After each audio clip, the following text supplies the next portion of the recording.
Bismillahirrahmanirrahim. Assalamualaikum warahmatullahi wabarakatuh.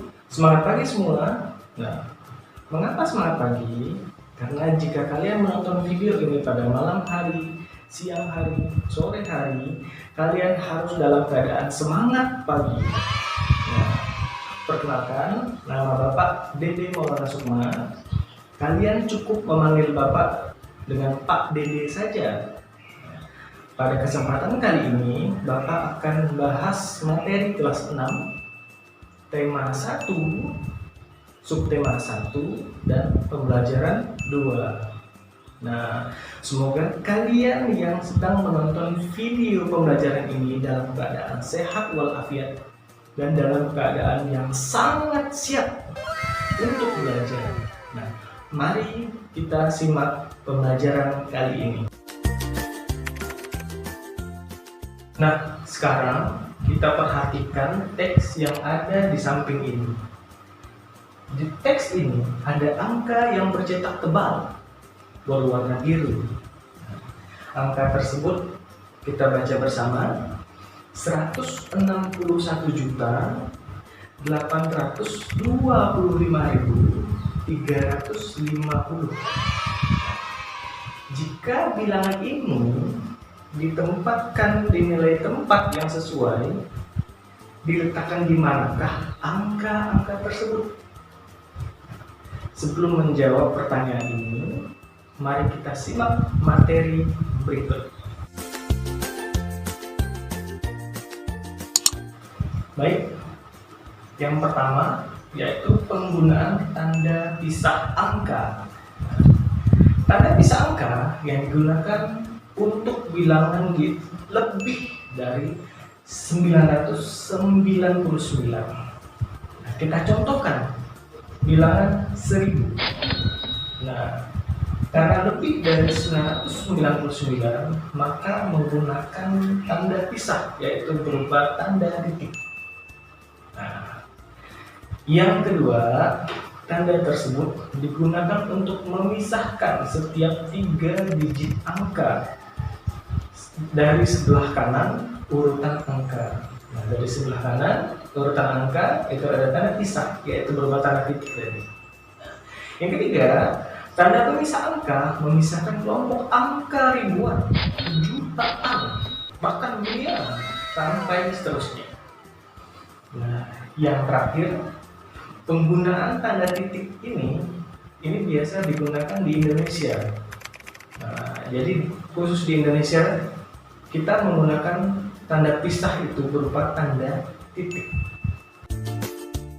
Angka-angka jika dikelompokkan berdasarkan batas tanda pemisah, maka akan memiliki kelompok-kelompok angka sebagai berikut. Yang pertama, kelompok angka dasar. Yang kedua, kelompok angka ribuan. Yang ketiga, kelompok angka jutaan.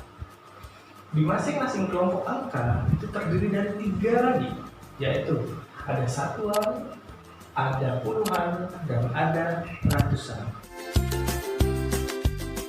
Perhatikan angka berikut ini. Nah, jika angka ini diletakkan sesuai dengan nilai tempat, maka akan seperti ini. Sekarang, karena kita sudah mempelajari nilai tempat, kelompok-kelompok angka, tanda pisah, berarti kita sudah bisa menjawab pertanyaan awal tadi. Nah, jika kalian menjawab seperti ini, maka jawaban kalian benar. Kalian hebat. Coba kalian perhatikan, apakah kalian mengenal lambang ini? Ya, jika kalian mengenal dan menjawab ini lambang Garuda, lambang burung Garuda, ya, maka jawabannya benar. Lambang burung Garuda ini merupakan lambang negara Indonesia.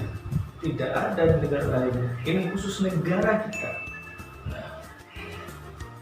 Di burung Garuda itu terdapat 5 lambang. Dapat 5 lambang yang mencerminkan sila-sila yang ada di Pancasila. Ada yang masih ingat? Oke, kita sama-sama mengingat sila-silanya. Yang pertama yaitu ketuhanan yang Maha Esa. Yang kedua, kemanusiaan yang adil dan beradab. Yang ketiga, persatuan Indonesia.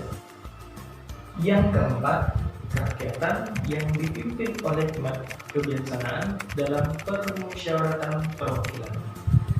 Dan yang kelima, yaitu keadilan sosial bagi seluruh rakyat Indonesia. Nah, di kelima sila ini pasti ada punya lambang tersendiri. Nah, untuk sila pertama yaitu dilambangkan dengan gambar bintang. Untuk sila kedua yaitu gambar rantai. Untuk sila ketiga yaitu pohon beringin. Untuk sila keempat yaitu banteng.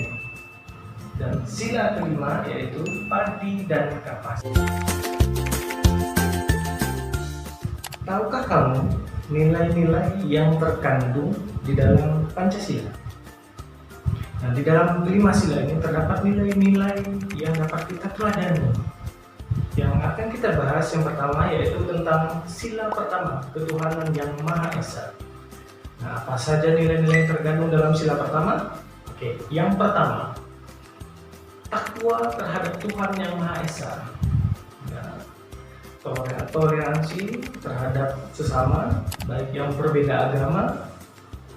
Nah, itu dalam skala yang umum, skala yang luas. Nah, untuk skala atau ruang lingkup masyarakat atau tetangga, nah, yaitu pertama, kita tidak mengganggu tetangga yang sedang beribadah. Nah, kita bermain tidak memandang atau tidak memilih kamu agamanya apa.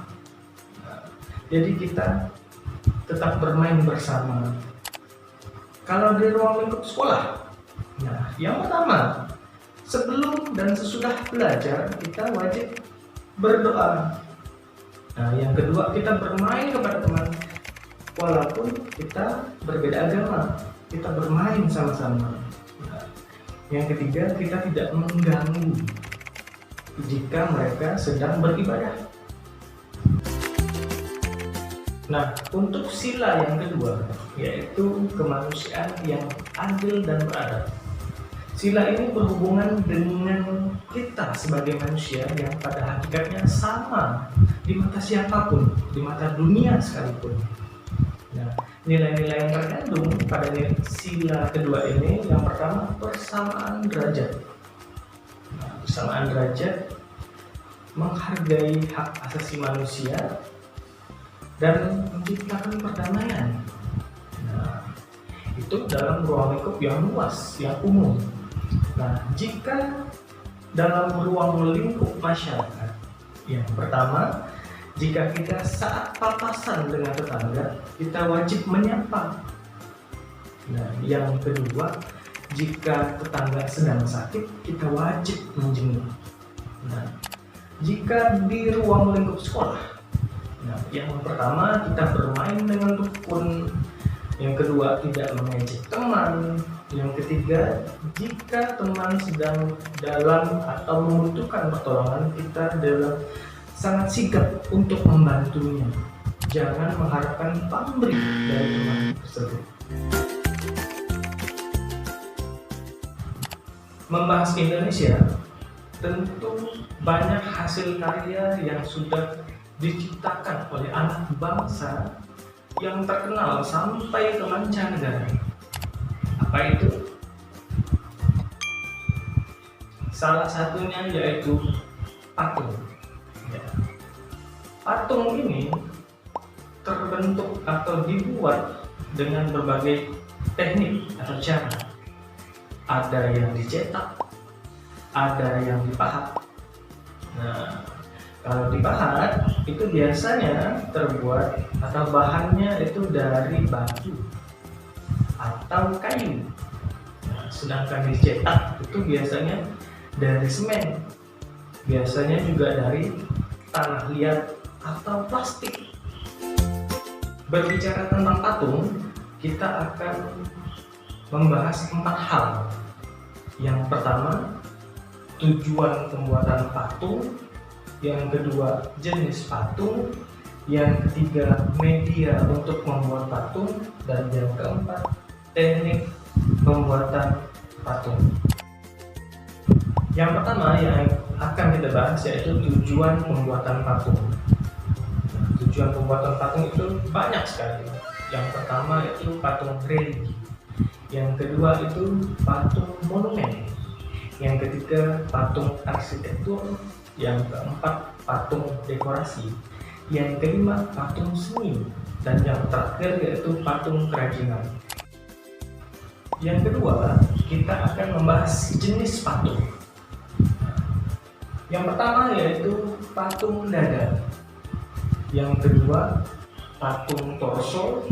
Dan yang ketiga yaitu patung lengkap. Nah, patung dada itu dibuat dari dada sampai ke bagian atas saja. Nah, sedangkan patung torso yaitu patung yang dibuat dari bagian dada hingga bagian bawah atau kaki. Sedangkan bagi patung lengkap yaitu patung yang dibuat lengkap dari atas kepala sampai dengan kaki. Yang ketiga yaitu media pembuatan patung. Media pembuatan patung itu dibagi menjadi 2, yaitu bahan dan alat. Nah, bahan sendiri untuk pembuatan patung yang biasa digunakan yaitu tanah liat, lilin, kayu, dan batu-batuan. Sedangkan alat yang digunakan yaitu meja putar, pahat, palu, sendok, tang, dan lain sebagainya. Yang terakhir yang akan kita bahas yaitu teknik pembuatan patung. Ada berbagai macam cara atau teknik pembuatan patung. Yang pertama, teknik membentuk. Yang kedua, teknik merakit. Yang ketiga, teknik memahat. Yang keempat, teknik membucir. Yang kelima, teknik mencetak. Dan yang keenam, teknik menempa. Semoga pembahasan materi kali ini bisa bermanfaat untuk kita semua. Di mana materi yang kita pelajari yang pertama, yang awal, yaitu tentang nilai tempat suatu bilangan atau angka. Yang kedua tentang sila-sila, nilai yang terkandung dalam sila. Dan yang ketiga yaitu teknik pembuatan patung. Nah, semoga di kesempatan berikutnya kita bisa bertemu kembali di video pembelajaran yang baru atau materi berikutnya. Semoga kalian selalu dalam keadaan sehat walafiat dan selalu dalam keadaan siap untuk belajar. Saya akhiri, wabillahi taufiq wal hidayah. Assalamualaikum warahmatullahi wabarakatuh.